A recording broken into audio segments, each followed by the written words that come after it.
Hello student, आज मैं पढ़ना है कार्बन और उसके यौगिक के बारे में।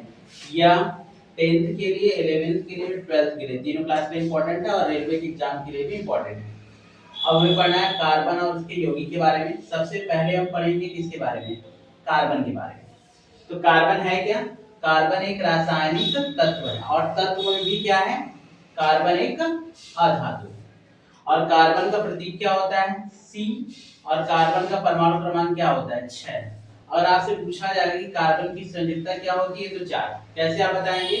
और कार्बन का हम इलेक्ट्रॉनिक विन्यास करते हैं तो हमें मिलेगा 2 और 4। ये आपने इसके बायतम कोष में कितने इलेक्ट्रॉन है? 4 इलेक्ट्रॉन है। तो ये 4 इलेक्ट्रॉन का क्या करेगा? त्याग करेगा। त्याग करेगा तो इस पे कितने बॉन्ड, कितने आप ये दिखा जाएंगे? 4 पॉजिटिव। यह डिसाइड करेगा कि इसकी संयोजकता कितनी है? 4 है। अब बात करेंगे कार्बन से बनने वाले यौगिक। तो वे यौगिक जिनमें कार्बन और हाइड्रोजन एक साथ होते हैं उनको हम क्या बोलते हैं?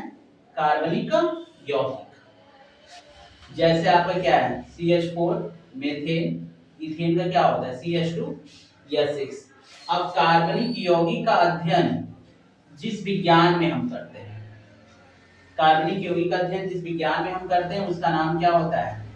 कार्बनिक रसायन। और इस कार्बनिक रसायन को इंग्लिश में क्या बोलते हैं? Organic chemistry.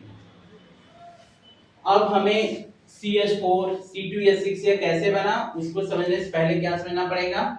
सहसंयोजक बंध या कोवैलेंट बॉन्ड किसे कहते हैं।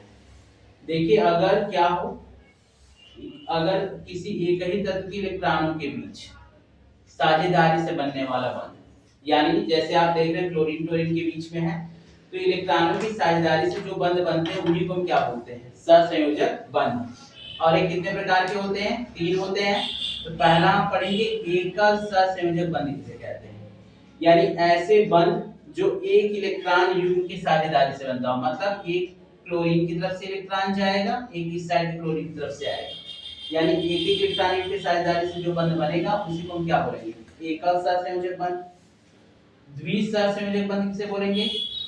अगर 2 इलेक्ट्रॉन युग्म की साझेदारी से जो बंध बनेगा उसे हम क्या नाम देंगे? द्विसहसंयोजक बंध। वो किसके बीच होता है? वो O के बीच होगा, ऑक्सीजन और ऑक्सीजन के बीच में। फिर क्या है? त्रिसहसंयोजक बंध। 3 की इलेक्ट्रॉन की साझेदारी से जो बंध बनेगा उसको हम क्या कहेंगे? त्रिसहसंयोजक बंध। अब नेक्स्ट वीडियो में हम क्या देखेंगे? इनकी Cl के बीच इलेक्ट्रॉन की संरचना आप देखेंगे, ऑक्सीजन ऑक्सीजन के बीच इलेक्ट्रॉन की संरचना देखेंगे, और सॉरी यहाँ पे नाइट्रोजन रहेगा, और नाइट्रोजन नाइट्रोजन के बीच इलेक्ट्रॉन बिंदु संरचना देखेंगे।